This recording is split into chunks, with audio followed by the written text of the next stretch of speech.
De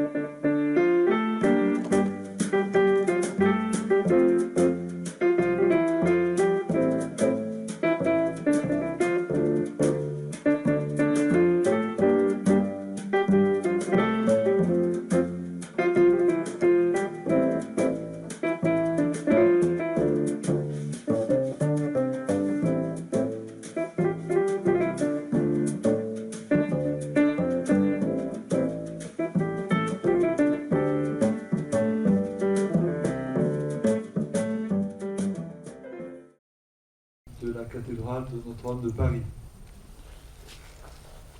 Alors, je ne sais pas comment vous l'avez interprété, mais en tout cas, on peut y voir un signe. Et personnellement, j'ai vu peut-être un signe, d'autant que les statues, vous savez, des 12 apôtres et des 4 évangélistes avaient été enlevées 5 jours avant l'incendie, comme s'il y avait une espèce de protection, de synchronicité. Voilà. Et en même temps, le feu qui prend ce lieu, donc un lieu d'histoire, 1000 ans d'histoire, grande interrogation par rapport au christianisme. Voilà, donc si j'ai choisi ce thème ce soir, les religions et la sexualité, un thème qui n'est pas facile, c'est du fait du contexte polémique qui a embrasé depuis quelques années l'ensemble de nos médias à propos des religions, qui seraient par nature, selon ces médias, toujours rétrogrades dès que l'on aborde les questions relatives à la sexualité.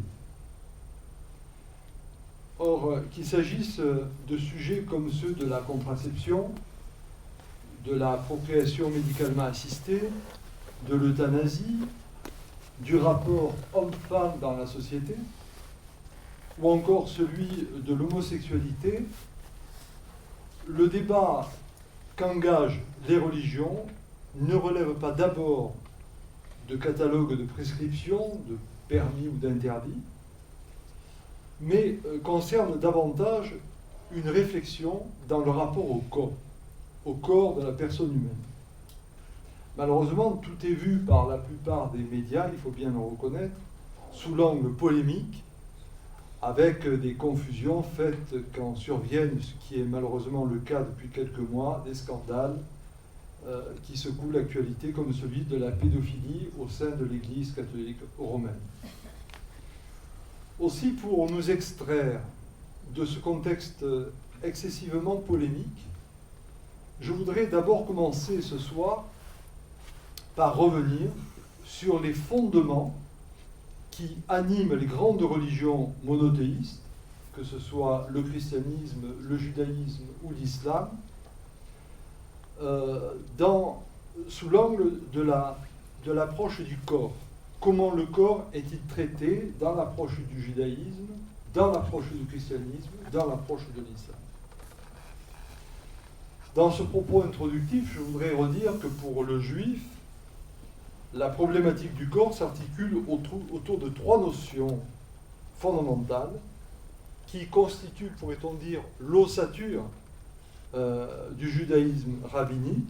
Je veux parler de la sexualité en tant que telle, du Shabbat et également des règles alimentaires pour signifier ce rapport au corps. Quant à la réflexion chrétienne, elle prend source, cette réflexion, à partir de la contemplation du corps de Jésus, du corps de Yeshua, ce que saint Jean appelle le Verbe fait chair. Et cette contemplation se fait depuis Noël jusqu'à Pâques, autrement dit, entre le thème de l'incarnation et de la résurrection. Enfin, quant aux musulmans, c'est du cœur de leur foi en l'unicité de Dieu que tout va découler dans leur vision du corps. Nous y reviendrons. C'est dire que l'on ne peut comprendre l'analyse faite par les religions monothéistes à propos de la sexualité sans passer par le prisme de leur conception de Dieu pour comprendre tout ce qui sera dit sur la personne humaine dans le traitement du corps et par conséquent dans le traitement du corps sexué. Pour autant, quand bien même nous allons revenir sur ces fondements, nous devrons aussi nous interroger sur les influences qui ont conduit ces religions, particulièrement en Occident, à devenir des lieux de fixation, pour ne pas dire de crispation, dans des espaces de refoulement de ce qui reste au demeurant inhérent à la condition humaine. Je veux parler de la sexualité, bien sûr. Et nous verrons combien ces trois traditions religieuses, si elles ont porté dans leur fondement l'héritage de la pensée sémite, elles ont été aussi marquées par l'héritage de l'hellénisme, donc de la culture grecque, au sujet du rapport dialectique entre corps et âme. Et cela n'a pas été sans dommage, notamment dans la manière de déprécier le corps sexué et surtout aussi dans la façon de considérer la femme. Pour autant, n'oublions pas, et je n'oublierai pas de le dire, que ces grandes traditions religieuses demeurent d'une certaine façon garantes d'une vision empreinte de dignité pour évoquer la personne humaine sexuée, même si, je le redis, on peut déplorer ici ou là des scandales. D'abord, donc, premier point, mes amis, la question du corps dans la tradition juive. Si l'on accepte un verset du chapitre 12 du livre de l'Ecclésiaste, qu'on appelle aussi le livre du Qoéleth, plus précisément le verset 7 de ce chapitre 12 du livre de l'Ecclésiaste, lequel introduit en quelque sorte la fameuse dichotomie corps et âme, je cite le verset « Car la poussière retournera sur la terre où elle se trouvait, alors que l'esprit, le souffle, s'en retournera vers Dieu qui l'a donné. » Mais en dehors de ce passage bien précis, aucun passage de la Bible hébraïque, de la Torah, ne sépare l'essence corporelle de la personne de son esprit. La personne se définit d'emblée dans la pensée sémite par sa présence au monde et donc par son existence corporelle et dans sa capacité relationnelle.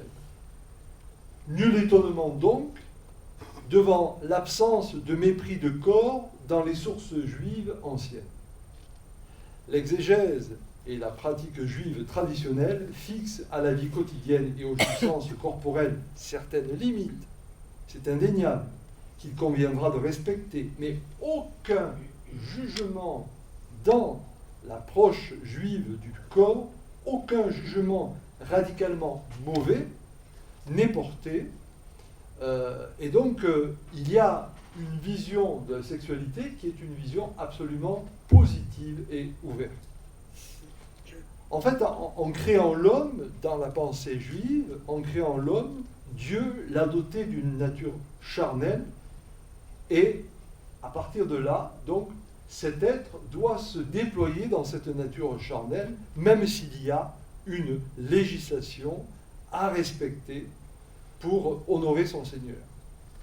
Et donc, l'accomplissement des 613 préceptes positifs ou négatifs de la Torah dans le rapport au corps ne sont pas des condamnations de la sexualité, mais plutôt des balises placées pour que cette sexualité soit vécue de manière à ce qu'on honore son Seigneur à travers le corps.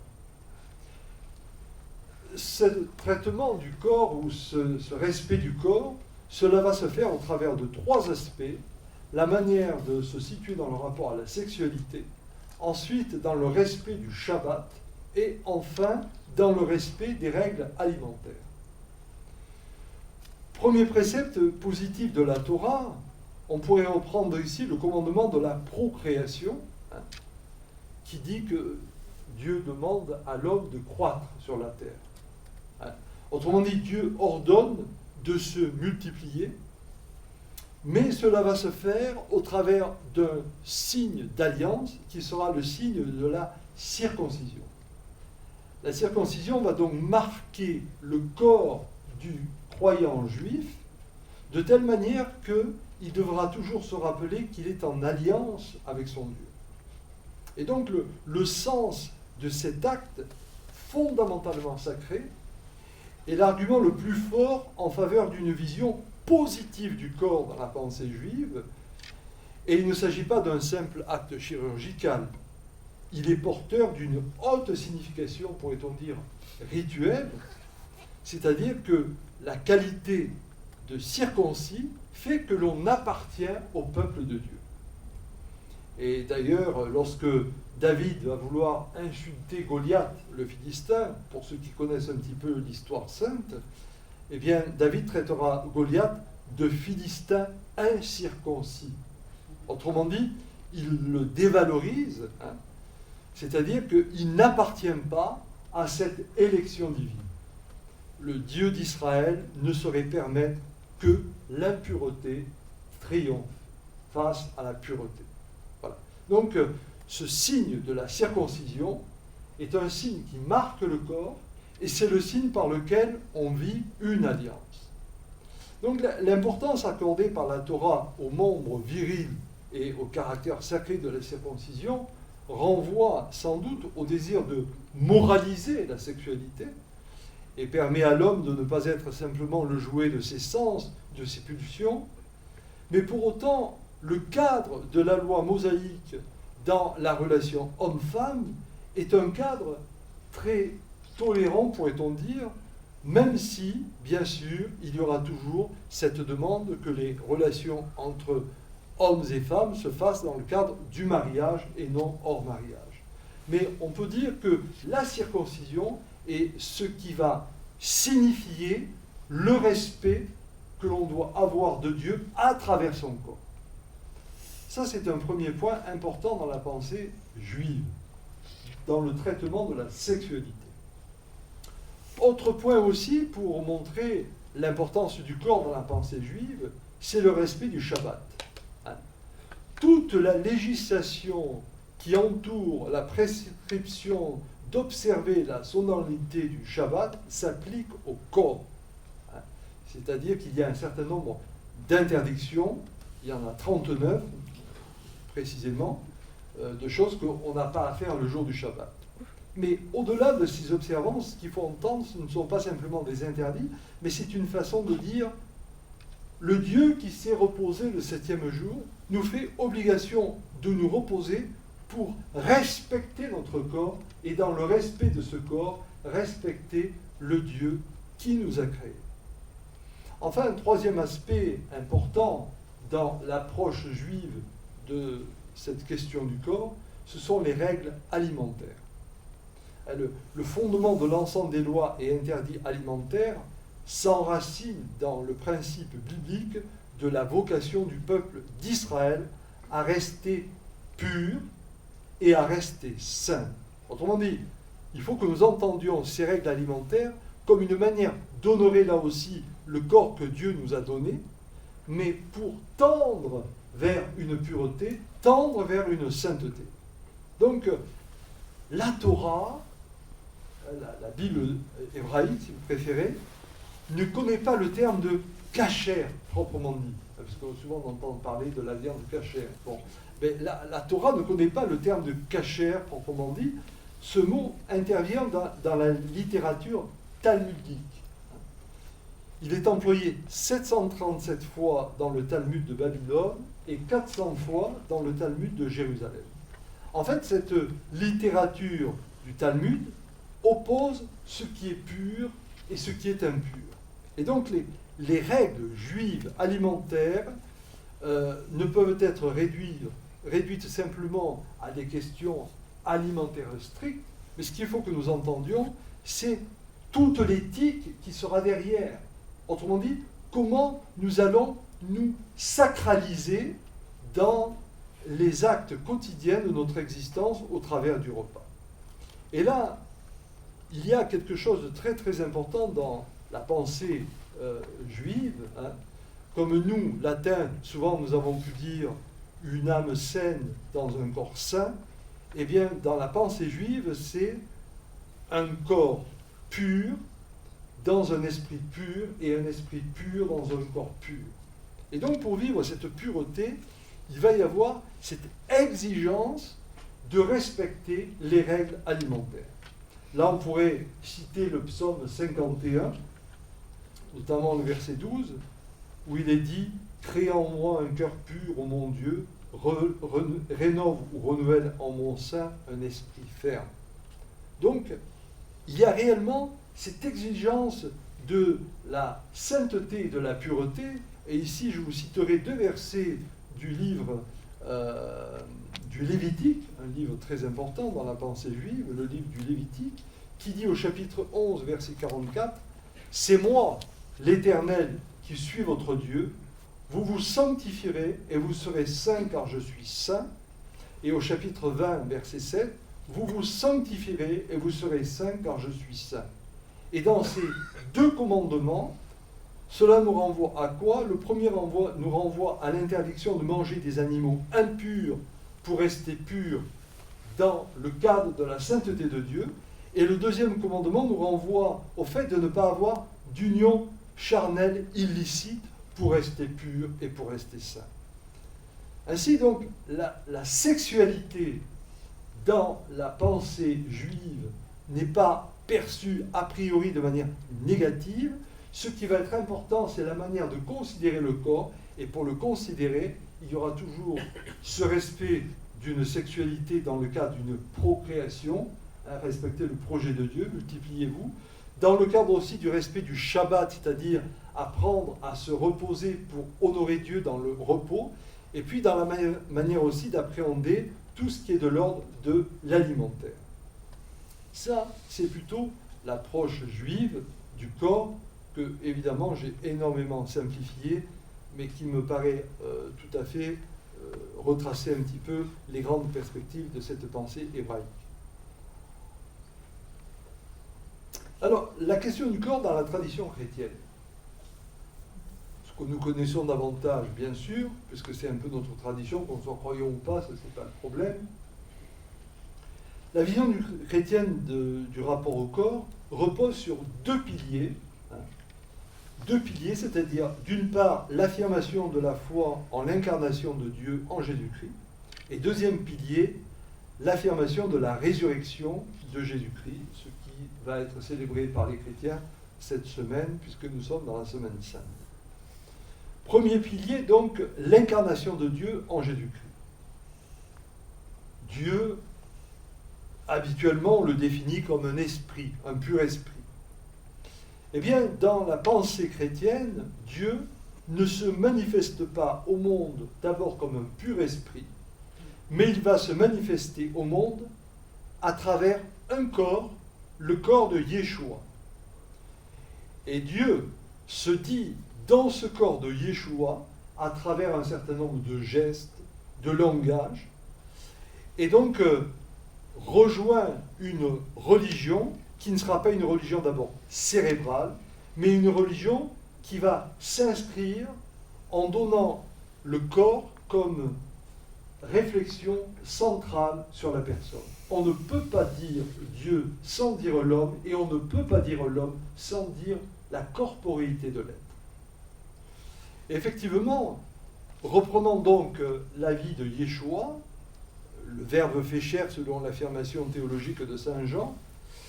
Eh bien, la parole de Dieu, c'est celle qui va se dire au travers de Yeshua, qui fait signe par son corps, qui se dit dans son corps. Donc les évangiles ne sont pas d'abord des préceptes, des permissions ou des interdictions, mais c'est le compte rendu d'une vie d'un homme, que l'on va confesser comme Dieu fait homme, mais d'un homme, Yeshua, qui marche, qui écoute, qui regarde, qui guérit des malades, qui les touche, qui prend par la main certains, qui crache par terre pour faire de la boue et guérir certains. Il prend aussi des positions très extrémistes, puisque non seulement il est accompagné par un groupe que l'on va appeler le groupe des disciples ou des apôtres, mais il s'affiche ouvertement aussi avec des femmes en une époque où la femme est considérée comme un être humain de seconde zone. Et la veille de sa mort, il prend du pain, il prend du vin, et il dira, ceci est mon corps, ceci est mon sang. Autrement dit, tout est ordonné autour de la corporéité. Et vous le savez, l'emblème des chrétiens sera un corps crucifié, nu, outragé, dans ce corps défiguré que l'on représente sur la croix et qui signifie l'amour jusqu'au bout. Ainsi, on peut dire que toute la réflexion chrétienne au sujet de la sexualité ne peut se comprendre sans cette conscience de l'importance de l'incarnation de Dieu en Yeshua, qui veut donc dire que si nous voulons honorer Dieu en tant que chrétiens, il faut aussi s'inscrire fondamentalement dans l'histoire. Et comment être dans l'histoire si nous ne sommes pas dans le corps de notre singularité, de notre personne, dans le corps aussi éventuellement de notre couple, de notre famille, dans le corps de notre société, etc. Donc la sexualité va avoir une importance immense et ne sera pas mise de côté de par ce pilier de l'incarnation.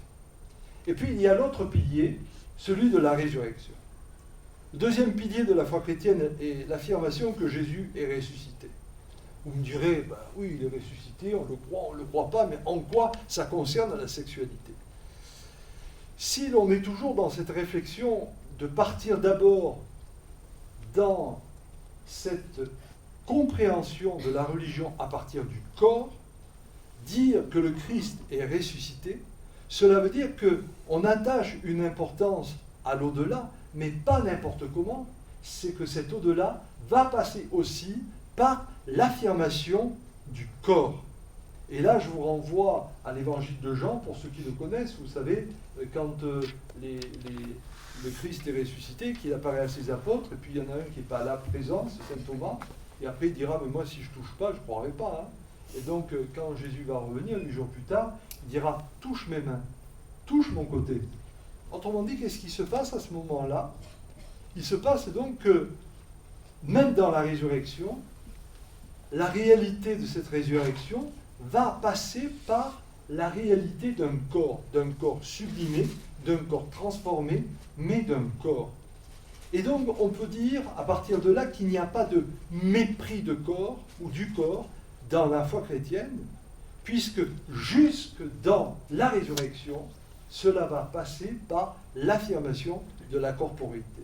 Et lorsqu'on reprend alors tous les actes importants de la liturgie chrétienne, on voit que constamment le corps est mis en évidence. Par exemple, dans le baptême, le catéchumène qui sera baptisé, eh bien, sera baptisé à partir du front, de l'oreille, de la lèvre, du cœur, et on va le marquer sur tous ces points du corps, on va le marquer du signe de la croix pour lui dire qu'il possède la vie au nom du Père, du Fils et du Saint-Esprit. De la même manière, lorsqu'on est dans la liturgie du défunt, eh bien, on va encenser le corps pour rappeler que par ce corps, la personne a pu pleinement déployer sa vie. Donc la tradition chrétienne, même si elle a été marquée à un moment donné par d'autres philosophies, et je vais y revenir, notamment la philosophie grecque, il n'empêche qu'à la base, la tradition chrétienne est une tradition qui honore le corps et qui n'a pas un a priori négatif sur le corps. Et d'ailleurs, pour vous en convaincre, je vous citerai simplement ce passage de la première épître de Saint Paul aux Corinthiens, chapitre 6, verset 13, où Saint Paul dit « Le corps n'est pas pour la débauche, il est pour le Seigneur, et le Seigneur est pour le corps. » Autrement dit, ne faisons pas n'importe quoi de notre corps, mais c'est par ce corps que nous allons pouvoir honorer notre Seigneur. Quelque part, on retrouve un petit peu la pensée sémite des Juifs, mais qui est amplifiée par ce deuxième pilier, celui de la résurrection. Troisième approche alors, la question du corps dans la tradition islamique. La clé majeure de la compréhension et de la vision du corps en islam découle de l'affirmation de l'unicité de Dieu. Il n'y a pas de divinité autre que celle d'Allah. Et Mohammed est l'envoyé d'Allah. C'est la grande profession de foi.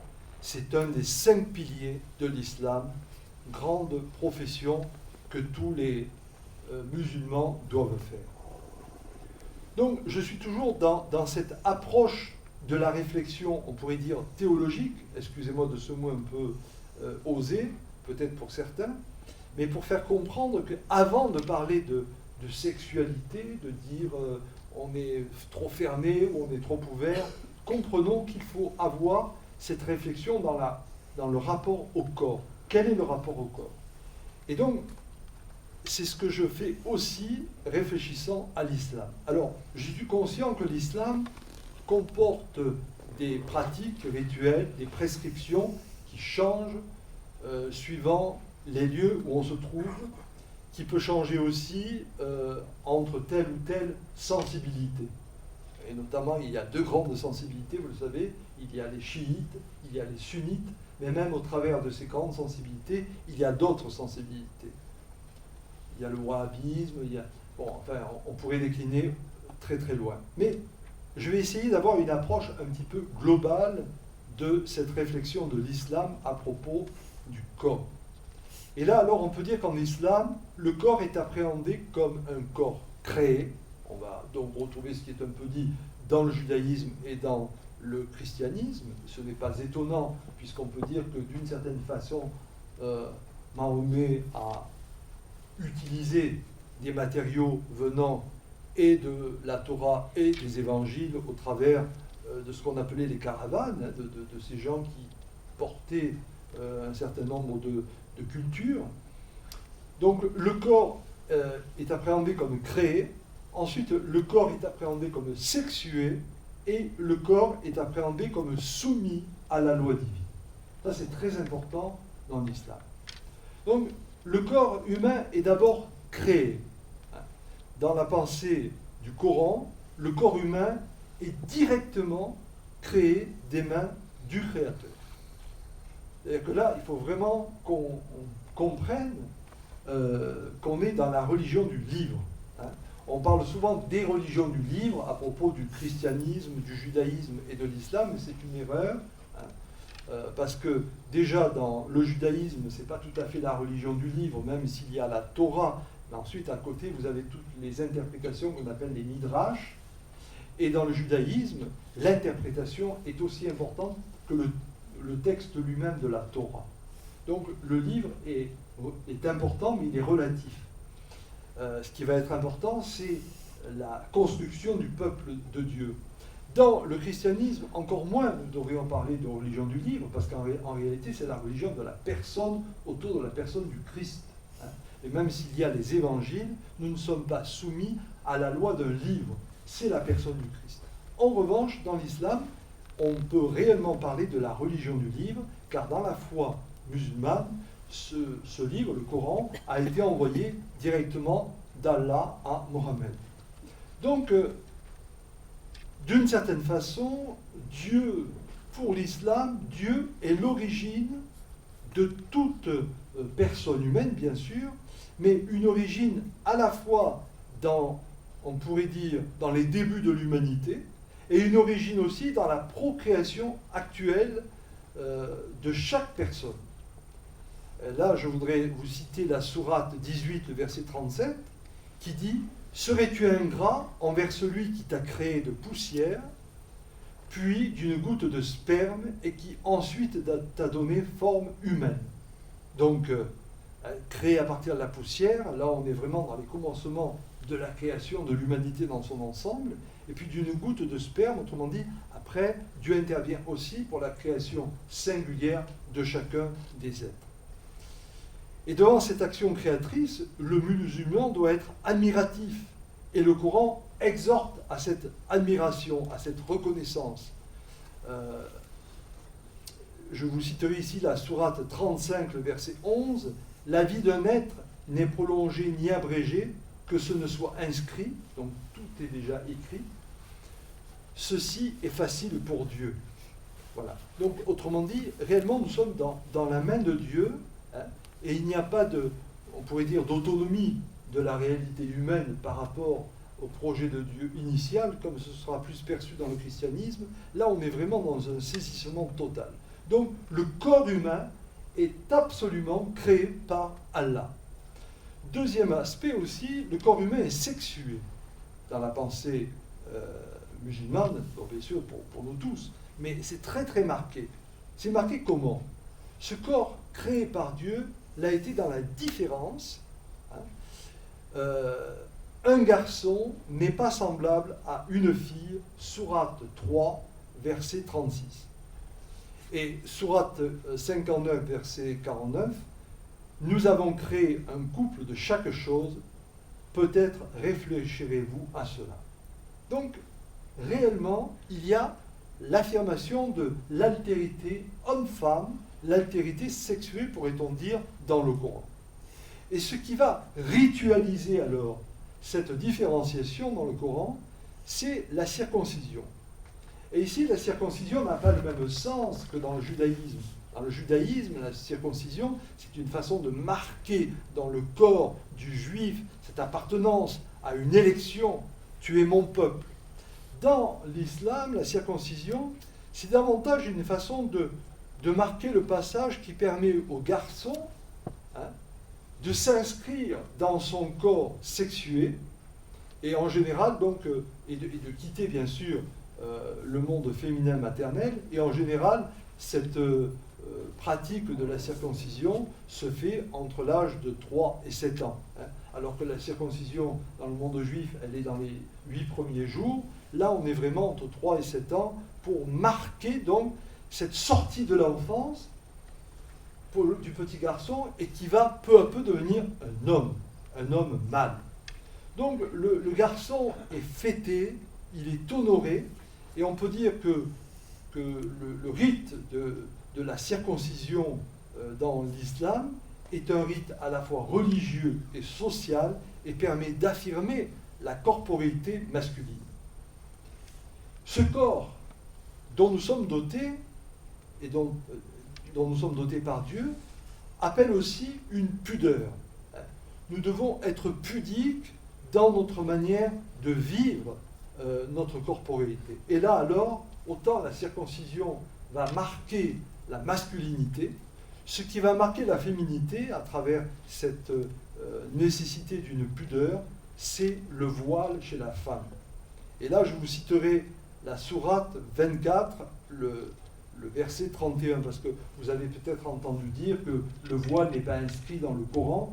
En fait, ce qui est inscrit dans le Coran, c'est le voile, mais ce que nous ne savons pas, c'est si c'est un commandement ou une recommandation. C'est là-dessus que se fait un petit peu la polémique. Mais voici ce que dit le Coran.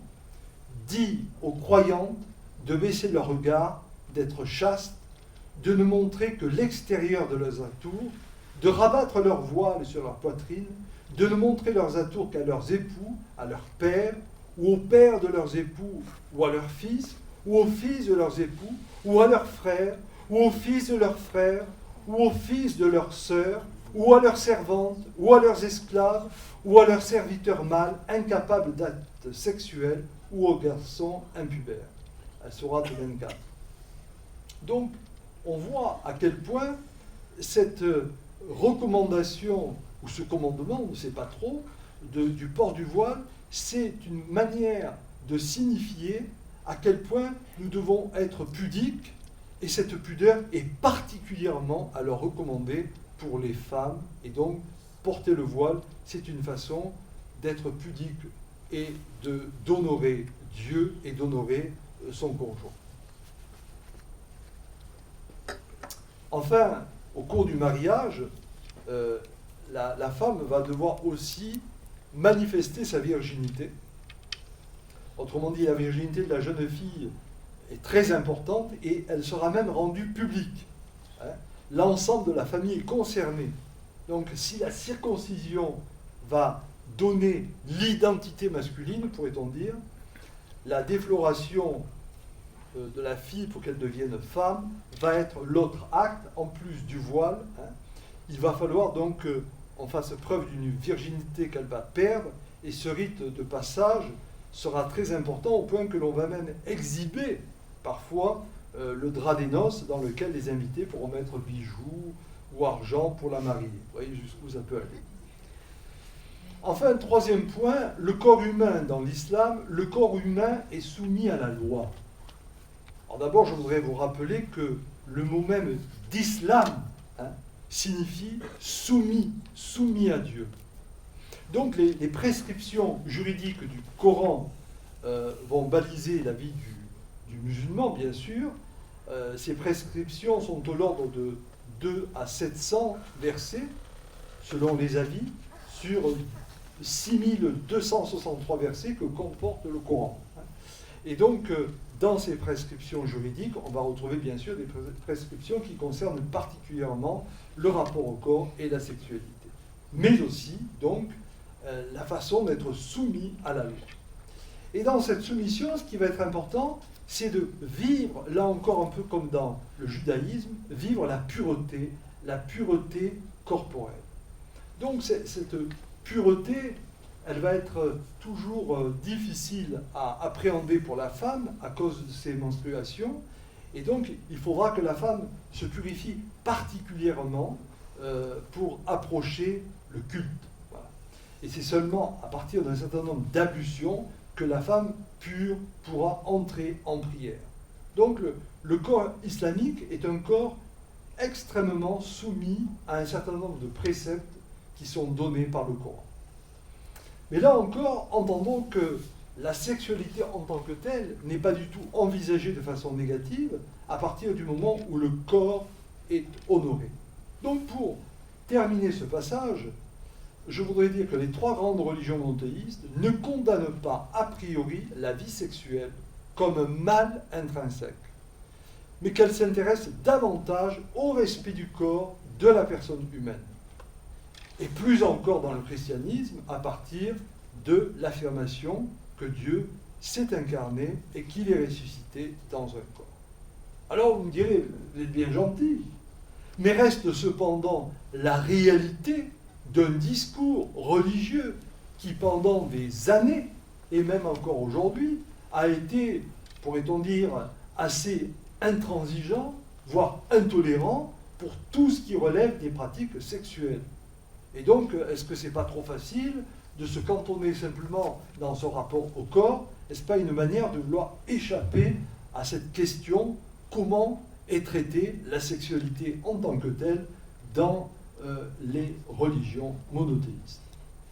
Et c'est là alors, parce qu'il faut quand même prendre un peu de hauteur, sinon si c'est pour faire un dialogue de comptoir et puis dire ce qu'on entend toujours, ça n'a aucun intérêt.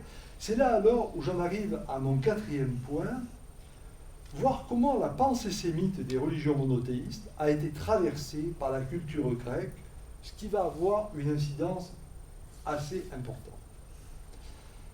Il y a ce verset de la Bible, au livre de la Genèse, le premier livre biblique que l'on retrouve à la fois dans la Torah, dans la Bible chrétienne, mais aussi dans le Coran.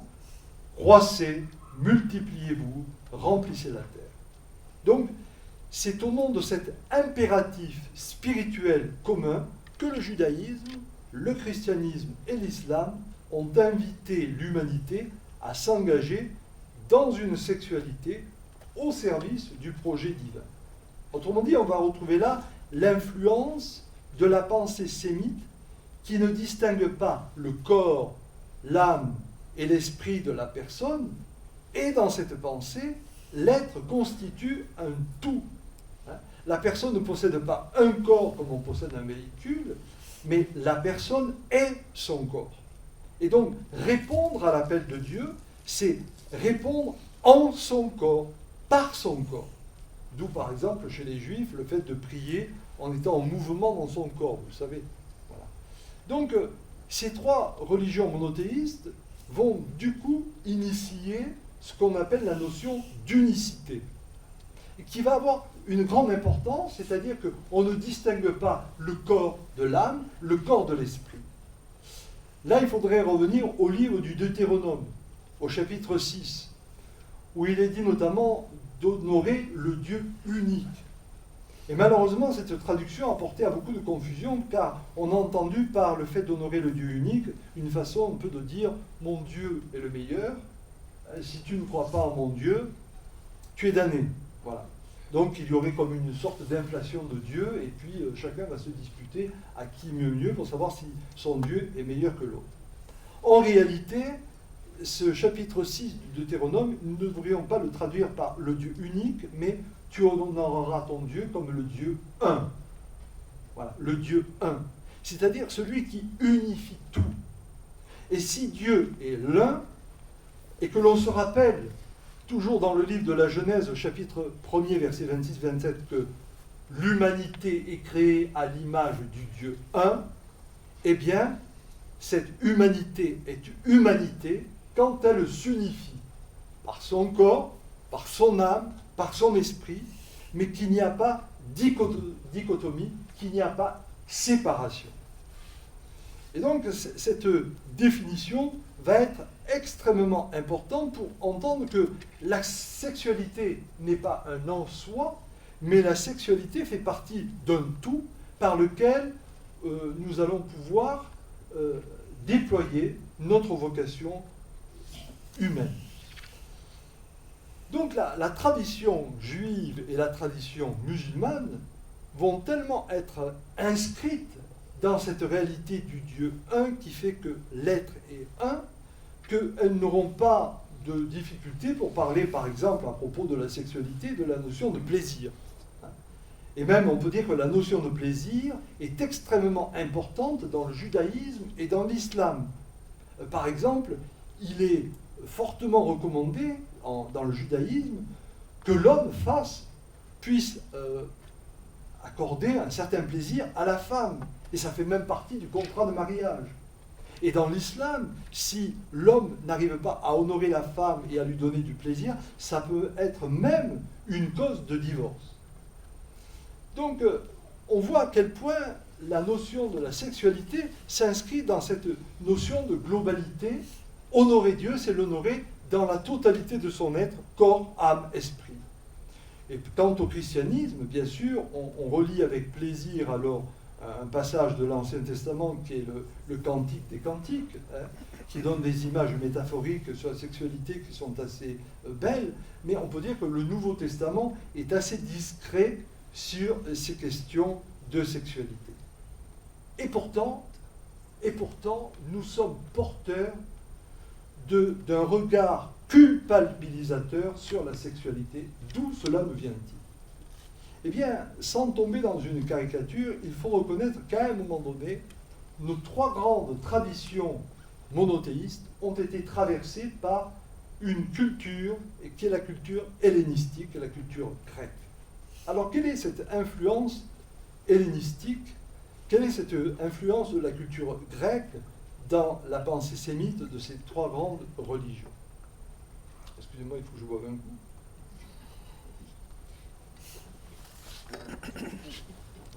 Alors, on peut dire que dans cette dépréciation de la sexualité, c'est vrai, je fais mon mea culpa devant vous tous, en tant que prêtre, en tant que théologien, la religion la plus impactée par cette dépréciation du corps et de la sexualité est la religion chrétienne. Mais parce que la religion la plus impactée aussi on va dire, qui a été la plus influencée par la pensée grecque, c'est incontestablement le christianisme. L'idée que la chair serait entachée d'une faute, et notamment d'une faute originelle, est propre au christianisme. Et cette approche va être catastrophique pour nous, et elle nous vient de l'approche de saint Augustin, entre le IVe et le Ve siècle. Saint Augustin qui était très influencé par le néoplatonisme, qui, d'une certaine manière, donc, va conduire au dogme du péché originel. Ici, il faudrait revenir sur simplement, je ne vais pas vous embêter trop avec la philosophie, mais il faudrait revenir sur le mythe de la caverne chez le philosophe Platon. Et dans cette allégorie du mythe de la caverne, au livre 7 de son livre La République, Platon, donc, parlant de ce mythe, il nous parle d'un rapport au réel qui n'apparaît que sous la forme d'une ombre. L'ombre de la lumière. Ce n'est pas le nombre, mais c'est l'ombre de la lumière. Autrement dit, ce qui nous apparaît n'est pas la plénitude de la réalité, et il y a une division entre ce qui nous apparaît et ce qui est. Je le fais très court et je le fais très simple. Mais dans le prolongement de cette allégorie, va se développer alors ce qu'on a appelé le néoplatonisme, et notamment la conviction selon laquelle le corps serait la prison de l'âme, et donc la corporéité ne serait qu'une apparence d'une réalité autre. Et dès lors, sous l'influence de cette vision, on va relire l'apôtre Saint Paul. L'apôtre Saint Paul, et à lui, on va lui faire porter un chapeau plus grand qu'il n'aurait dû être. C'est-à-dire que Saint Paul s'est confronté à un contexte qui n'était pas évident, c'est le contexte de Corinthe. De son temps, au moment où il essaye d'évangéliser, le brave Saint Paul, il est amené à passer par le port de Corinthe, où on comptait à peu près 10 000 prostituées. Et donc, face à cette prostitution assez importante, il y avait les milieux juifs hellénisés, on pourrait dire platonisés, entre guillemets, qui, sous l'influence stoïcienne, essayaient de réagir par rapport à cette tendance à l'érotisme. Et donc, Saint Paul, dans ce contexte-là, va essayer de faire émerger des communautés chrétiennes en demandant plus de décence dans la manière de vivre la sexualité, en demandant de la fidélité envers les époux, en demandant qu'on ne vive pas l'inceste, en demandant qu'on évite les scandales. Et là, je vous invite à relire la première épître aux Corinthiens, le chapitre 5 notamment. Et il dira même que le responsable d'une communauté devrait être le mari d'une seule femme. Autrement dit, ce n'est pas toujours le cas. Là, vous pourriez relire l'épître à Titre, le chapitre 1er, le verset 6. Et bien sûr, alors, dès qu'on dit Saint Paul, tout le monde pense à quoi? Tout le monde pense à « Femmes, soyez soumises à vos maris ». Mais c'était une pensée répandue dans l'ensemble du pourtour méditerranéen.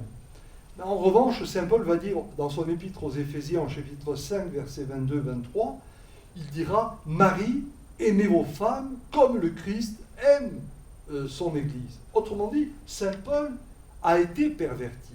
Saint Paul était beaucoup plus ouvert qu'on ne l'a dit, mais il a été perverti à partir d'une certaine lecture néoplatonicienne, et notamment à partir de la lecture que va en faire Saint Augustin à propos du péché originel.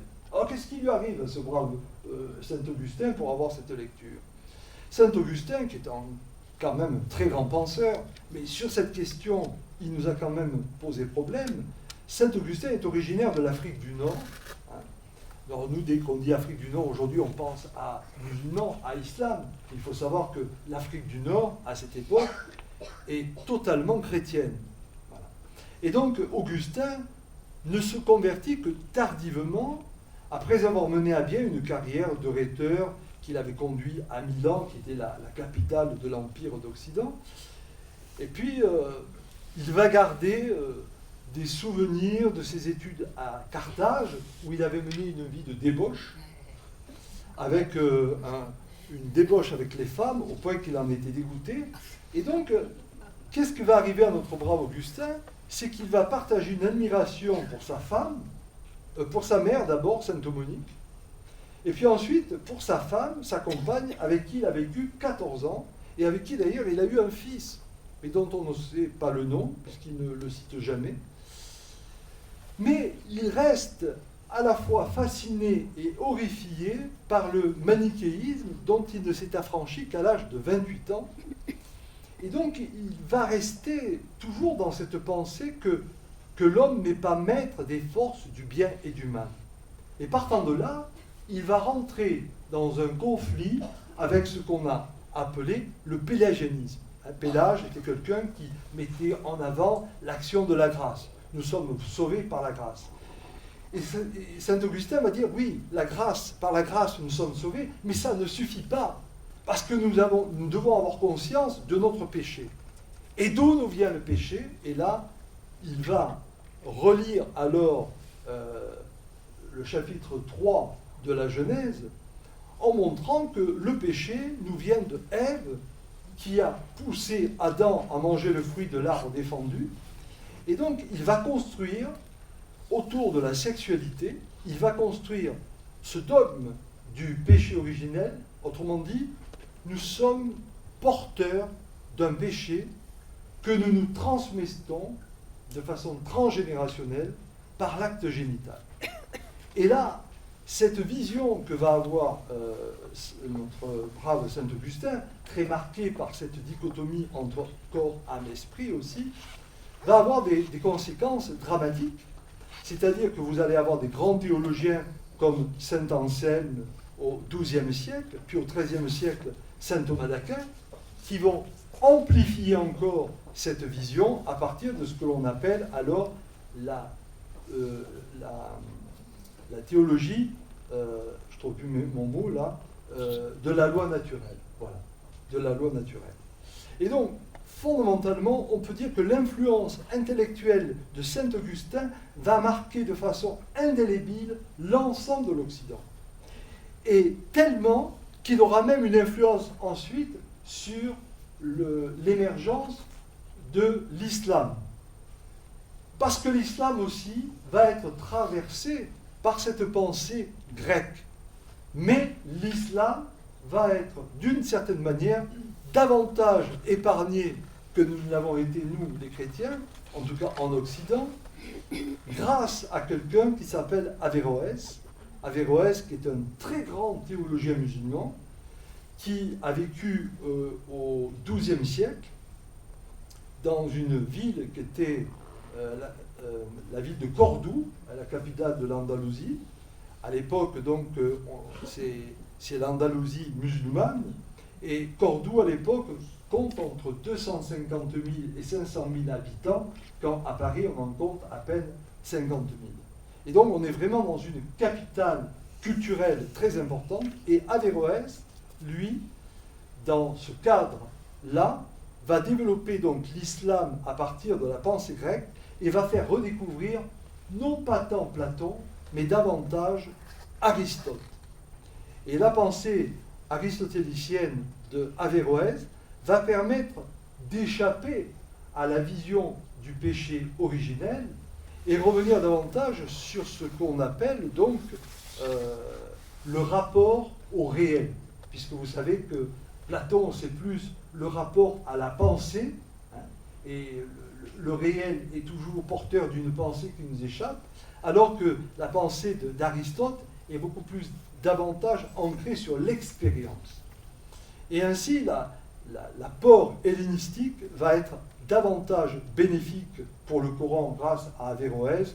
Ensuite, par la suite, évidemment, il va y avoir un repli de l'islam, et dans ce repli, il va y avoir une perte de toute une culture, de toute une réflexion, et on va voir poindre alors un islam beaucoup plus rétrograde et radical.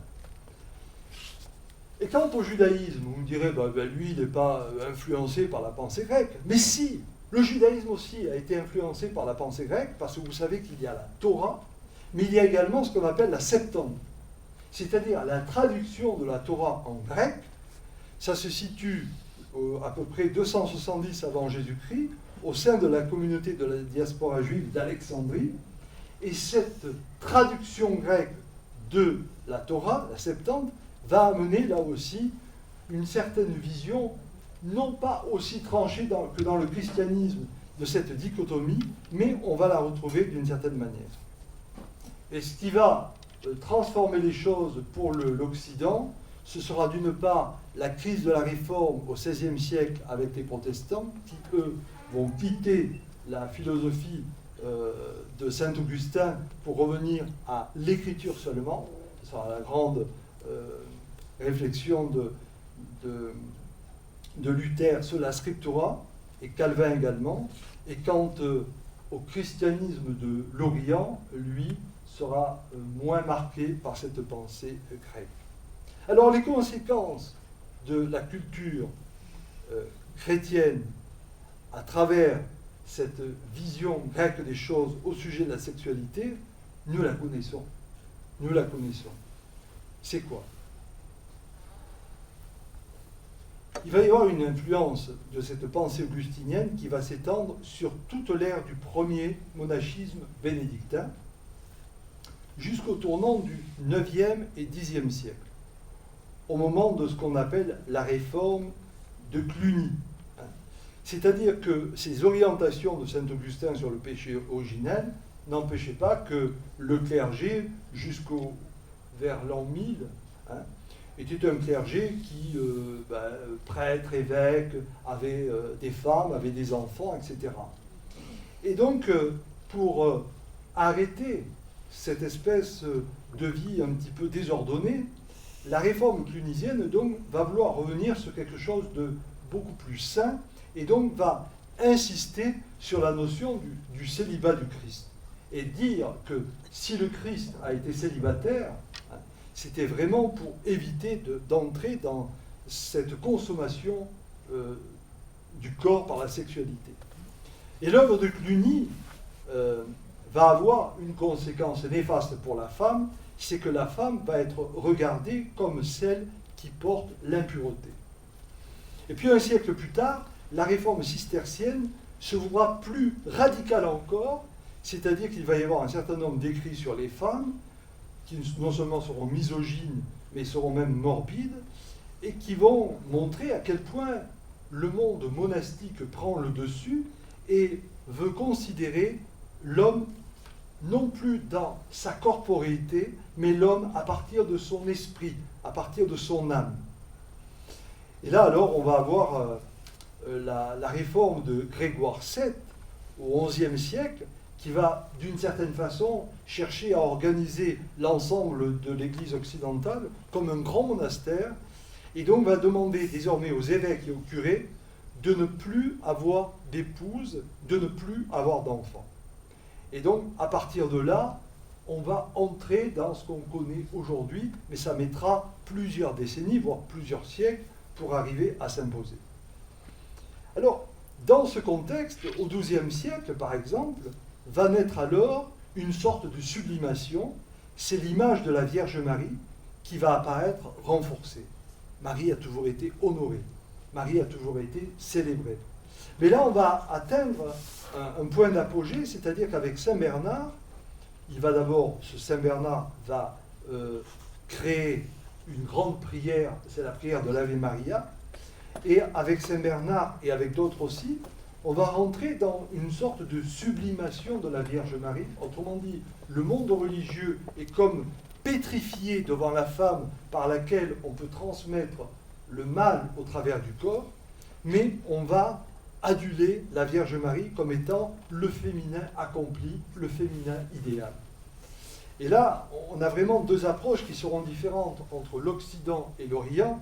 C'est qu'en Occident, cette espèce de sublimation de la Vierge Marie va faire apparaître peu à peu ce qu'on a appelé le dogme de l'Immaculée Conception. Marie a été conçue sans péché, et un dogme qui sera finalement caractérisé comme dogme par l'Église catholique au cours du XXe siècle seulement, mais il a beaucoup été porté par ce qu'on appelle le sensus fidei, alors qu'en Orient, on va plutôt honorer ce qu'on appelle la Théotokos, la mère de Dieu, mais à travers la Théotokos, c'est l'humanité rachetée, et à travers Marie, mais pas simplement Marie, la femme déifiée d'une certaine façon.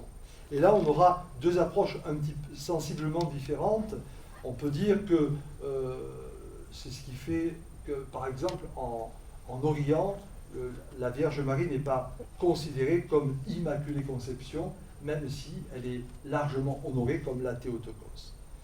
À partir de là, vous comprenez bien que cette vision duale et dualiste du rapport à la personne, qui n'est plus admise dans la totalité, dans la globalité de son être, à partir de son corps, de son âme et de son esprit, mais davantage à partir de son âme à sauver et le corps à être un petit peu regardé avec une sorte de méfiance, nous allons entrer, alors là, dans une inflation sur des textes qui vont être assez disons, d'une facture polémique pour tout ce qui concerne la sexualité. Je ne vais pas tout reprendre parce que je vois que le temps passe et je voudrais quand même laisser du temps au débat, mais je citerai simplement dans les temps les plus proches de nous, 1968, pour l'Église catholique romaine, 1968, Humanum Vitae. Humanum Vitae, on est en 1968, autrement dit, une période où tout semble évoluer, tout semble craquer de tous les côtés, et Humanum Vitae va redonner donc avec force cet enseignement sur une responsabilité à avoir dans la sexualité, mais avec une vision un petit peu étriquée de la sexualité dans le rapport au corps. Et on peut dire qu'une certaine manière, Jean-Paul II, qui a été un très grand pape pour toutes les questions sociales, a été assez traditionnel, voire conservateur, sur tout ce qui concerne la sexualité. Que Benoît XVI, qui a été le grand pape du Concile Vatican II, a été très conservateur sur les questions de sexualité, et que le pape actuel, pour qui j'ai une grande estime, François, est quand même assez strict sur les questions de sexualité, au point que, vous savez que dernièrement, il a parlé de l'homosexualité en termes de maladie qui devait être traitée. Et là, on voit qu'on a une difficulté, non pas que le christianisme soit intrinsèquement donc, contre tout ce qui est le discours de la sexualité avec une approche négative, mais une difficulté dans l'approche par quel biais nous entrons dans le péché. Et là, il y a toujours cette idée, cette grande idée, cette vieille idée de la transmission du péché originel par la relation sexuelle. Et donc, tout ce qui est de l'ordre de l'acte sexuel est regardé avec une certaine méfiance. Et ce qui va être beaucoup demandé dans le cadre de l'Église catholique romaine, c'est d'avoir des relations dans le cadre du mariage et des relations en vue strictement de la procréation. Et c'est vrai que dans les églises, on va dire, orientales, on est moins fixé sur ce problème de la sexualité. Ce qui est davantage porté dans les églises d'Orient, c'est l'affirmation du Dieu trinitaire, Père, Fils, Esprit. Autrement dit, l'affirmation de devoir réfléchir sur la qualité éthique de nos relations. Car si Dieu est trinitaire, ça veut dire que l'homme est un être trinitaire aussi, et que par conséquent, il doit avoir une approche éthique de tout ce qui concerne la relation, et c'est la relation qui est à évangéliser, et non pas de se fixer sur l'acte sexuel en tant que tel. Et quant aux églises, pour l'Occident, les églises réformées, protestantes, elles ont une approche aussi beaucoup plus ouverte, dans le sens où elles reviennent seulement à l'écriture. Et là, vous avez chez les anglicans, alors, l'ordination de femmes mariées, donc pour les prêtres, de femmes, l'ordination aussi de femmes pour l'épiscopat, Et puis, chez nos frères protestants en général, nous avons beaucoup de femmes pasteurs. Donc, ce qui pose problème aujourd'hui, c'est comment arriver à honorer cette sexualité. Et ici, et j'en termine là, parce que je veux quand même laisser un peu le débat, c'est d'entendre que si nous devons honorer ce chapitre 1er, verset 26-27, l'homme a été créé à l'image de Dieu, mâle et femelle, il les créa, ça veut dire que nous ne pouvons atteindre l'humanité plénière que si nous assumons la différenciation entre hommes et femmes, que si nous assumons l'altérité entre hommes et femmes, qui ne peut pas être ce qui est trop mis en avant, à mon point de vue, dans la société profane, une espèce d'égalitarisme, car nous ne sommes pas égaux dans le sens où nous serions semblables, mais où il faut que l'altérité fasse que nous puissions affirmer l'importance du masculin et du féminin pour des œuvres identiques, pour des responsabilités identiques, pour des responsabilités, des engagements identiques. Et là, je pense, par exemple, pour les églises, si on doit réfléchir à l'ordination, moi je ne serais pas pour l'ordination d'hommes mariés, vous voyez. Mais je serais pour l'ordination de couple. Parce que ce qui devrait être consacré, ce n'est pas un homme, ce n'est pas une femme, mais ça devrait être la relation homme-femme. Et là, nous entrons véritablement alors dans cette appréciation de la dimension plénière de l'humain, imago Dei. Voilà quelques mots que je voulais vous dire à propos de cette grande question. Vous voyez, je ne l'ai pas pris sous le mode contraception, pas contraception. Ça me paraît un petit peu réducteur comme regard, ni après d'entrer dans une critique systématique de telle ou telle église, mais simplement au regard de la théologie et de l'histoire, nous saisissons certains basculements qui se sont faits, qui aujourd'hui posent problème et qui vont devoir être travaillés pour revenir à ce que sont les fondements de ces grandes religions que sont le judaïsme, le christianisme et l'islam. Je vous remercie pour votre attention. Merci.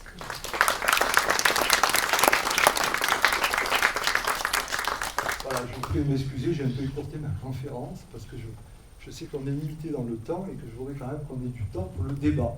Parce que le débat, c'est toujours très important, c'est le plus riche souvent. Alors, je crois qu'il y a la possibilité de faire circuler un micro. Alors, n'hésitez pas, parce qu'en général, on met du temps à poser des questions. Allez-y, madame. Alors, d'abord, merci pour votre... parlez bien devant le micro. Merci pour votre conférence brillante. J'aurais 2 remarques à faire. La première, c'est je vous rejoins quand vous parlez, et c'est une très bonne idée de finalement créer des couples qui soient prêtres. Et pourquoi ? Parce qu'en fait, il y a déjà une erreur dans la Genèse, quand on considère en fait que la femme a été créée à partir de la côte de l'homme. En fait, en hébreu, côte, c'est à côté de. Donc la femme est à côté de l'homme, elle n'est pas sortie de la côte de l'homme. Déjà, première chose. Non mais bon, ça change tout. Hein. Et deuxièmement, je voulais revenir à la religion juive. Je suis sexologue de formation, hein, donc je sais de quoi je parle un petit peu. Mais je vois que dans la religion juive, je la trouve la plus intéressante et en tout cas la plus progressiste par rapport à la relation homme-femme. Par exemple, par rapport à la sexualité, dans le Talmud, on annonce que la relation sexuelle est un droit pour la femme et un devoir pour l'homme. Et on voit d'ailleurs quand on est en consultation des couples, l'importance que ça a. Et dans le Shabbat, au-delà de on ne doit pas travailler, l'homme a le devoir de s'occuper de sa femme. Alors, ce n'est pas obligatoirement une relation sexuelle, c'est honorer la relation, créer la relation et prendre du temps pour la relation. Et si tout le monde faisait ça, je pense qu'il y aurait beaucoup moins de problèmes de couple. Donc, je pense que c'est une approche très intéressante. Voilà. Oui, prendre soin de son épouse. Prendre soin de la relation. Et donc, prendre soin de la relation, tout à fait. Et alors, pour répondre aussi à ce que vous disiez sur votre lecture de la femme et le côté à côté, vous avez tout à fait raison. Et même, on peut aller plus loin, c'est-à-dire que Eva, la vivante, est créée la première. Je m'explique. Parce que Adama, c'est pas l'homme, c'est le terreux dans le sens tiré de la terre, mais le tiré de la terre est encore dans le magma. C'est-à-dire qu'il n'y a pas encore la différenciation. Et de ce magma, tout à coup, émerge une parole, « Voici l'os de mes os, la chair de ma chair ». C'est-à-dire que de ce magma va surgir le féminin, et le féminin va permettre la parole masculine. Donc c'est intéressant de voir que, effectivement, alors après, c'est pas de dire la femme est première l'homme ou l'homme premier la femme, c'est pas ça. Mais ce qui est intéressant, c'est de voir qu'au départ, Adama, tiré du magma, il y a tout à coup l'émergence du principe masculin et du principe féminin. Et que c'est la rencontre des deux qui va pouvoir honorer l'imago Dei. Et là, malheureusement, ça a été un peu mal traduit par la suite. Et donc, je vais tout à fait dans l'autre sens. Et alors là, il y a aussi tous les commentaires de Annick de Souzenel dans le monde orthodoxe qui va tout à fait dans le sens de ce que vous disiez. Alors, d'autres questions, remarques ou critiques? Regardez. Allez-y, parce que c'est souvent sur la fin que tout à coup...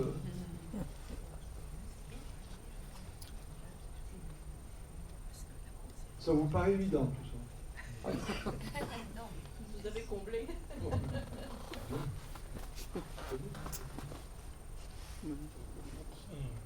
Non.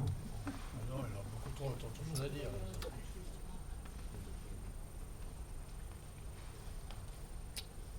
Je sais plus. Allez, allez-y, monsieur. L'intérêt, c'est quand même le débat. Dans l'enseignement religieux que j'ai pu avoir, ça fait longtemps maintenant, on avait toujours associé la notion d'immaculée conception, non pas à la naissance de la Vierge, mais à la naissance du Christ. Bon, si j'ai bien compris ce que vous nous avez dit cette après-midi, la notion d'immaculée conception s'applique à la Vierge. Donc elle doit être construite d'une manière immaculée. Donc moi j'avais appelé ça pour le Christ. Alors, donc, pour être très précis, le dogme de l'Immaculée Conception consiste à dire que Marie a été conçue sans péché, dans le sens où, de toute éternité, Dieu connaissait sa réponse, le fameux fiat, le fameux oui à l'appel de l'ange Gabriel, ce qu'on appelle l'Annonciation. Et par conséquent, devant porter en son sein le Christ qui nous purifie, elle était donc conçue comme pure, voilà, et comme vierge donc. Alors, c'est pas inintéressant quand même, parce qu'après il y a deux façons de le voir. Si je le vois sur le plan simplement de la question de la sexualité, il est certain que ça peut poser un problème. Là, si je le vois sur un plan théologique fondamentalement, c'est pas inintéressant. Pourquoi? Parce qu'en réalité, ça ne nous parle pas tant de la virginité de Marie en tant que telle, mais du fait que le Christ nous rend purs, et que par conséquent, ça nous renvoie à notre baptême.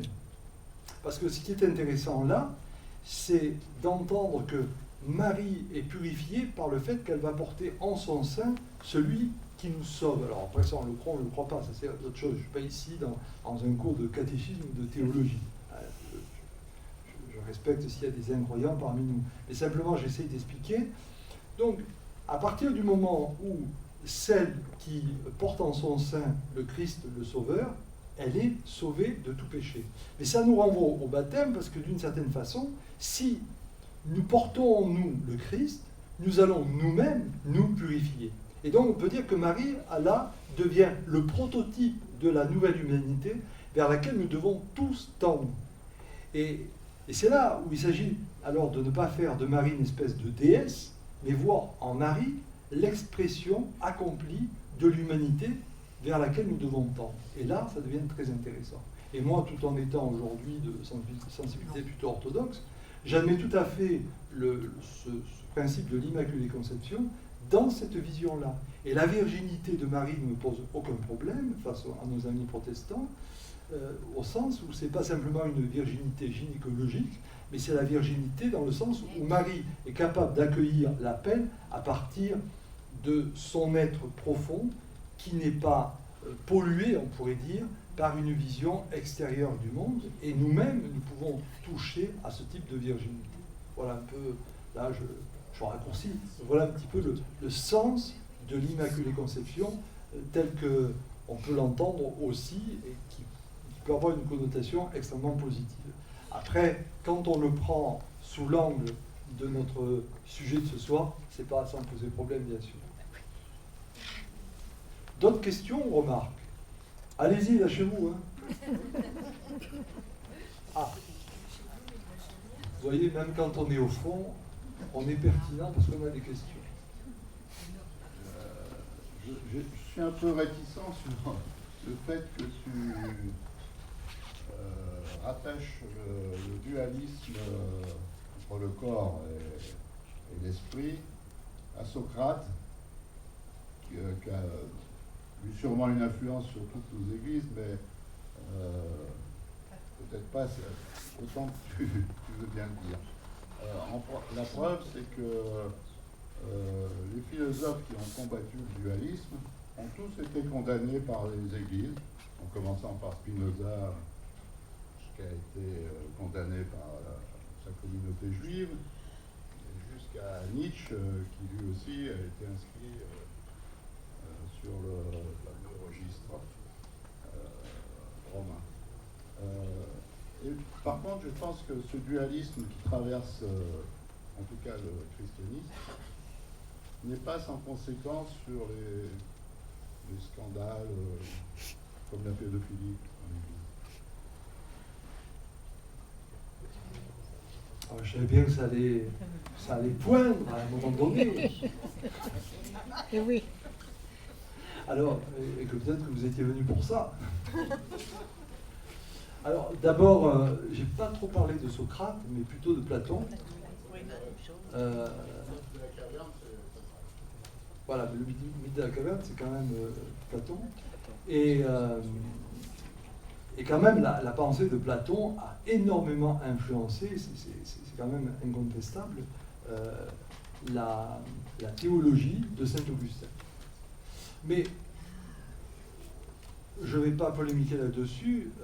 Pour répondre maintenant plus avant, dans la deuxième partie de ton intervention, oui, bien sûr, cette espèce de dichotomie qu'il y a à un moment donné dans le traitement de la personne entre corps, âme, esprit, fait que le corps a été regardé comme, si je dois reprendre la terminologie thomiste, comme un accident. Et donc, le traitement de la sexualité a toujours été regardé avec une certaine méfiance par le christianisme occidental. Et par ailleurs, la femme a été regardée comme porteuse de ce mal, puisqu'elle était celle qui avait poussé Adam à manger le fruit de l'arbre interdit. Voilà. Donc là, on entre alors vraiment... Et d'ailleurs, là aussi, le texte est très très mal traduit. Parce que vous savez que quand il est dit « tu ne mangeras pas le fruit de l'arbre de la... » on oublie la fin. Parce qu'en fait, c'est pas « tu ne mangeras pas le fruit », c'est « tu ne mangeras pas le fruit de l'arbre de la connaissance du bien et du mal ». C'est pas de la connaissance. Parce que souvent, après, on a opposé l'obscurantisme de la religion avec les sciences. Ce n'est pas la connaissance en tant que telle qui est condamnée, c'est la connaissance du bien et du mal. Et si vous réfléchissez, effectivement, à partir du moment où vous avez la prétention de connaître le bien et le mal, vous apparaissez comme un Dieu. Parce que si je dis, moi je suis capable de dire le bien, si tu ne penses pas comme moi, tu es dans le mal. Et donc là, on va rentrer dans un rapport d'opposition, un rapport dialectique d'opposition, et donc on va rentrer dans la violence. Donc c'est ce désir de connaître le bien et le mal qui a été catastrophique. Alors ça, évidemment, ce texte, il n'a pas à être pris de point de vue historique. C'est un texte symbolique. Parce que méfions-nous aussi actuellement de tous ces mouvements de lecture de la Bible un peu littéral. Voilà. C'est pas un texte historique, c'est un texte symbolique. Et dans la symbolique, c'est intéressant, parce que ça nous ramène quelle est la finalité de la connaissance.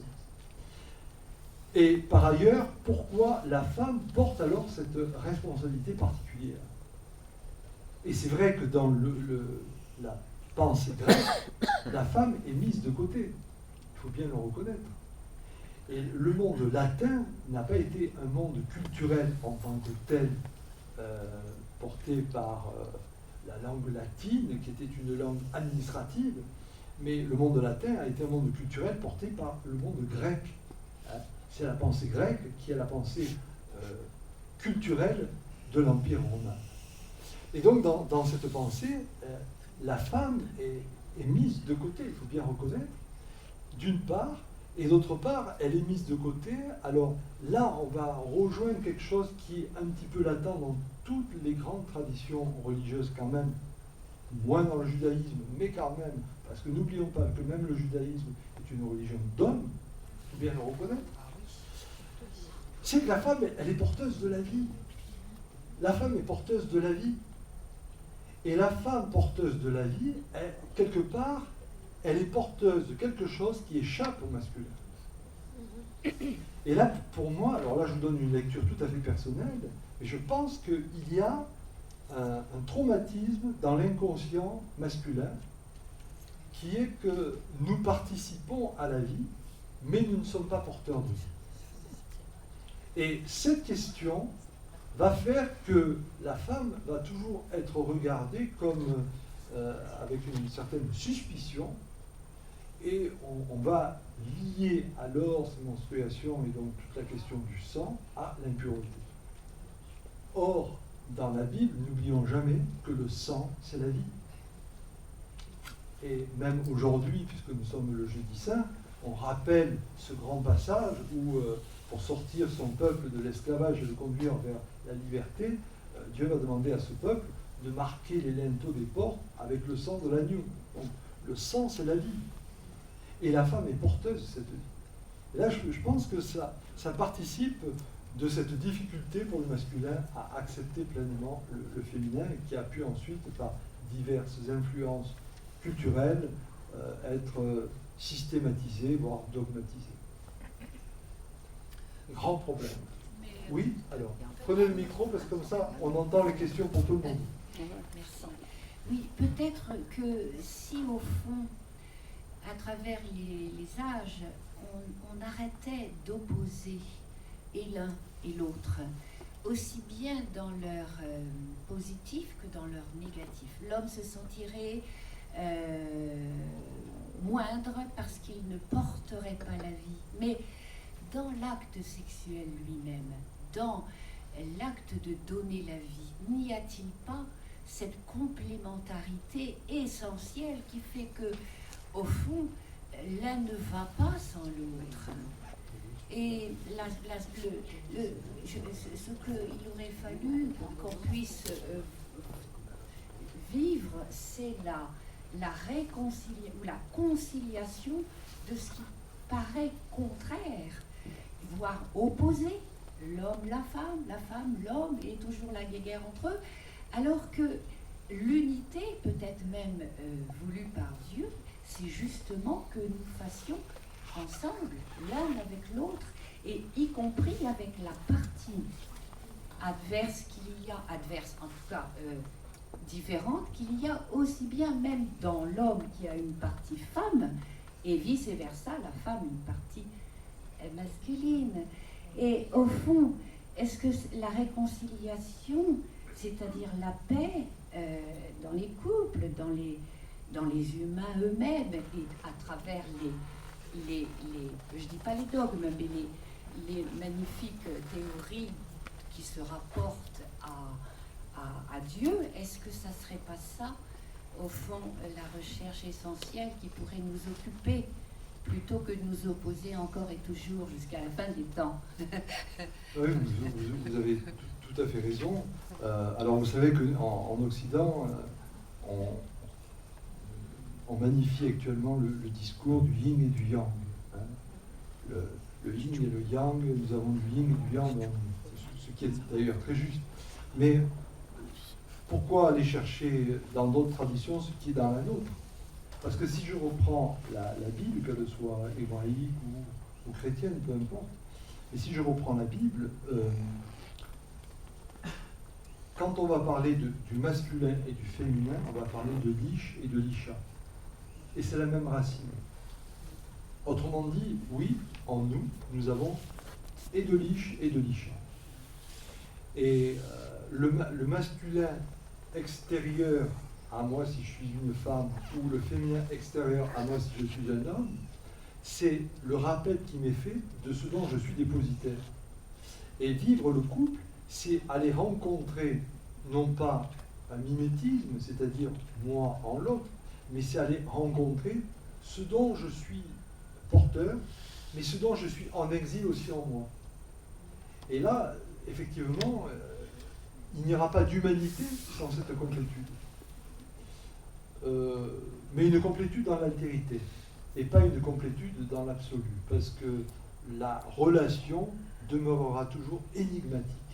Là, je pense beaucoup à un philosophe que j'aime énormément, un philosophe juif, qui s'appelle Emmanuel Levinas, et qui parle de la relation énigmatique du masculin et du féminin, où le visage de la relation fait que l'autre demeure cet autrement qui l'échappe toujours.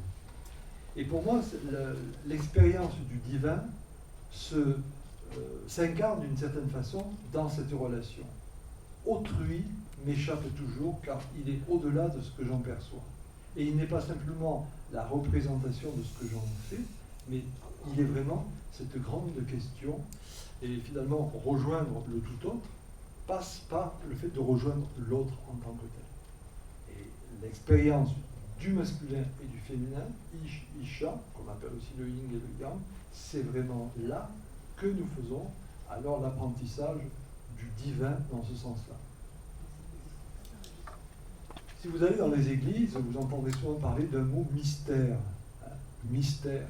Alors on dit mystère, pourquoi on parle tant de mystère? Parce que mysterium, cela veut dire le dévoilement. Le dévoilement. Et en fait, nous devons constamment nous dévoiler l'un à l'autre. Homme, femme, l'homme par rapport à la femme par rapport à l'homme. Et dans ce dévoilement, nous apprenons à dévoiler qui est Dieu. C'est pour ça que dans l'islam, il y a une approche positive du voile. C'est le réapprentissage de cette pudeur, parce qu'en étant voilé, je sais que je vais devoir me dévoiler. Après, ce qu'on en fait aujourd'hui, c'est autre chose. Et là, si je dois voiler une femme parce qu'elle serait moins qu'un homme, c'est catastrophique. D'autres questions? Bon, juste une petite remarque. Quand vous avez parlé du conservatisme des derniers papes, je pense que sur le pape François, vous n'avez retenu qu'une chose, c'est-à-dire effectivement cette phrase polémique sur l'homosexualité est une maladie. Il avait dit autre chose avant sur les homosexuels, et beaucoup plus positif. Donc c'est pour ça que je ne suis pas trop d'accord avec vous pour placer François sur le même plan de conservatisme des précédents. C'est une simple remarque.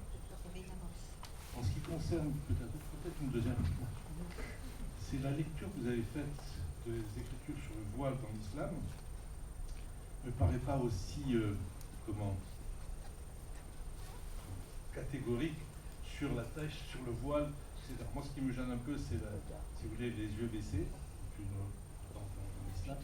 Et la présentation, ce que je retire de votre présentation des trois religions, c'est que dans votre présentation, il semblerait, si vous voulez, que les religions musulmanes et juives soient beaucoup plus positives dans la relation homme-femme. Je ne le vois pas dans la pratique. Dans la pratique de la religion par ces communautés. Voilà, c'était ces deux. Alors, sur le premier point, je vous rassure, je suis un grand admirateur du pape François. Vous l'avez dit. Je pense je sais qu'il avait eu une première approche très positive de la question des homosexuels, et puis ensuite il y a eu cette deuxième intervention. Et je pense que, pour être honnête, c'est très contextuel dans le sens où le pape François est aux prises actuellement avec certaines forces, on va dire, traditionnalistes au sein de l'Église catholique, qui voudraient l'empêcher de poursuivre une certaine œuvre de réforme. Et il est obligé de composer parce que tout pourrait éclater. Donc il est obligé d'avoir des positions parfois qui vont un peu à l'encontre de ses propres convictions. Et on sent bien qu'il est dans une espèce de tension.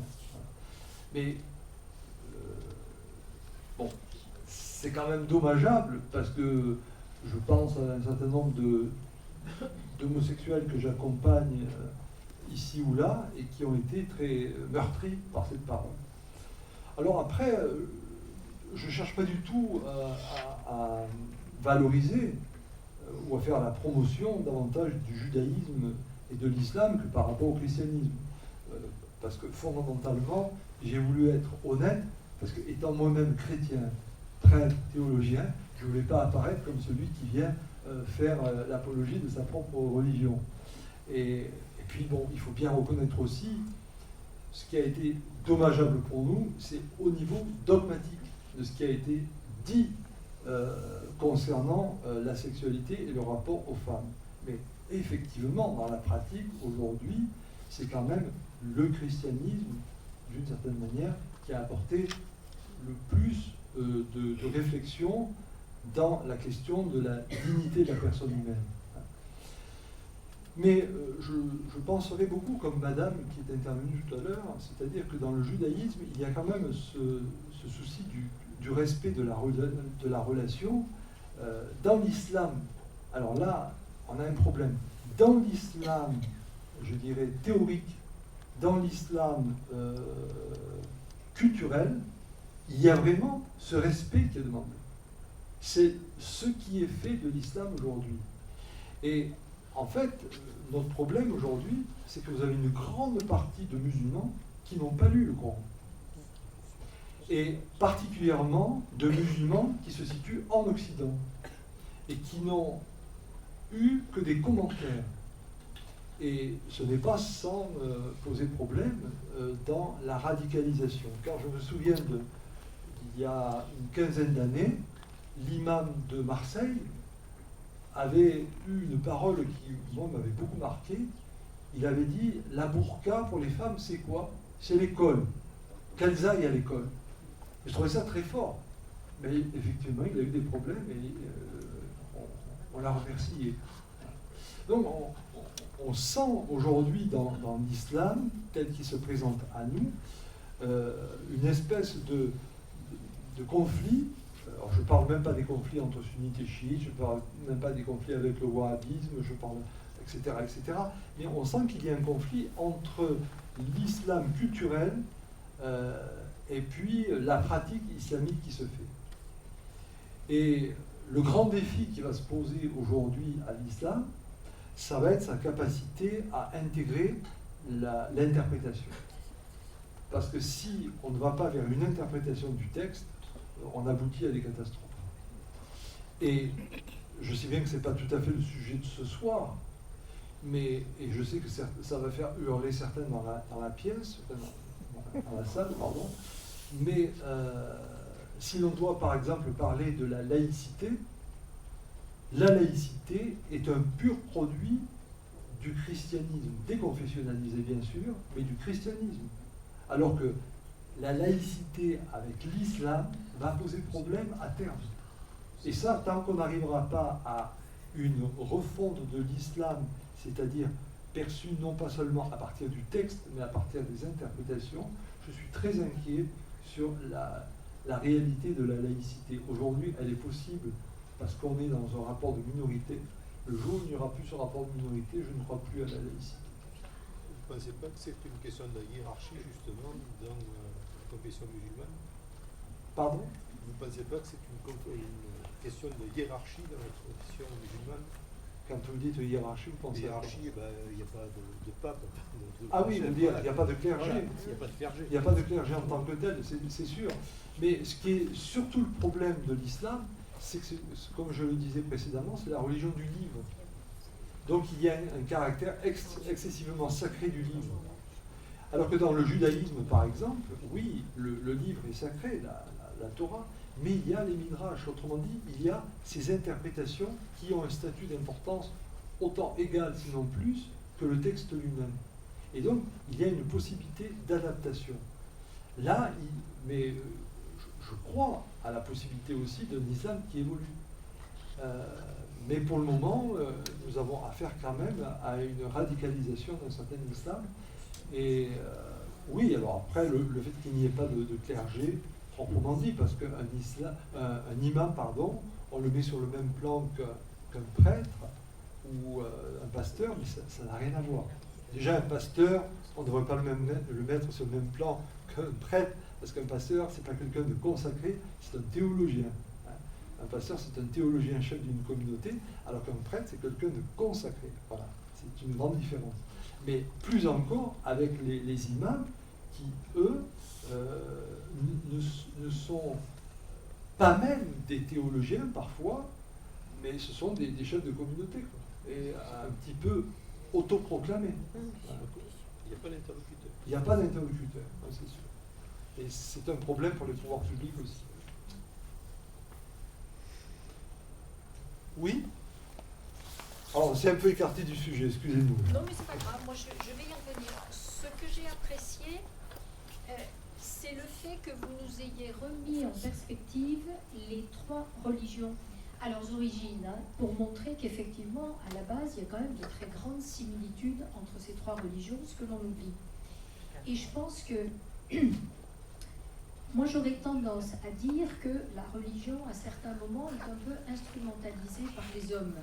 C'est-à-dire qu'en fonction des époques, en fonction des tendances sociales, en fonction, on se sert de la religion. Et j'ai souvent tendance à scinder religion et église. Et je pense que certaines églises, les 3 dont on a parlé, ont à certaines époques instrumentalisé la religion pour aller pour poursuivre les buts qu'elles voulaient atteindre. Mais on oublie, je crois quand même un peu trop qu'à la base, il y a de très très grandes similitudes entre ces 3 religions. Et que c'est au cours des temps qu'elles ont dévié ensuite. Oui, vous avez entièrement raison. Le problème, c'est que l'homme est un être religieux, à la base. Mais l'être religieux a une tendance à considérer la religion comme le principe de l'absolu. Et de l'absolu en termes de pouvoir. Et la révélation qui va se faire au travers des religions monothéistes, et notamment du christianisme et du judaïsme, c'est de signifier la grandeur de Dieu, non pas dans la toute-puissance, mais dans l'amour. Ce qui n'a rien à voir. Et vous voyez, aujourd'hui, pour les chrétiens, on a contemplé le texte de Saint Jean avec le lavement des pieds, et vous avez Pierre qui ne veut pas se laisser laver les pieds. Alors, ça peut paraître rigolo comme ça, mais en réalité c'est très important, parce que ça montre bien que Pierre est porteur d'une vision de la religion, de la toute-puissance. Et le Christ va lui dire, si tu veux entrer avec moi dans l'acte religieux, apprends à te laisser laver les pieds, autrement dit, apprends pour toi-même, plus tard, à devenir serviteur. Et c'est là où, effectivement, nous sommes des êtres religieux, par nature, mais la religion que nous attendons, c'est toujours la religion de la toute-puissance. Et donc, nous instrumentalisons les textes que nous avons reçus et nous les faisons dévier. Et là, on peut tous se battre la coulpe parce qu'on est tous un petit peu pareils quand même. Parce qu'on prend ce qui nous arrange. Alors c'est vrai individuellement et c'est plus vrai encore collectivement. Et c'est pour ça que j'ai voulu prendre un peu de recul et de hauteur pour ces questions, parce qu'elles sont très vite polémiques, pour montrer à quel point, lorsqu'on revient au fondement, il y a des choses intéressantes dans les 3. Et pour ce qui nous concerne, nous chrétiens, en tout cas qu'on soit croyants ou pas, peu importe, mais c'est notre culture, il y a des aspects très riches et qu'on a oubliés, parce qu'après on s'est enfermé dans des choses qui étaient bonnes, au cours des âges. Voilà. D'autres questions, point de vue? Eh bien voilà, on a dépassé l'heure syndicale. Nous avions jusqu'à 18h30, je n'ai pas vu qu'il est bientôt moins le quart. Écoutez, en tout cas, je vous remercie. Merci à vous. Alors pour ceux qui sont croyants, eh bien je vous souhaite une bonne fête de Pâques, ressuscité avec le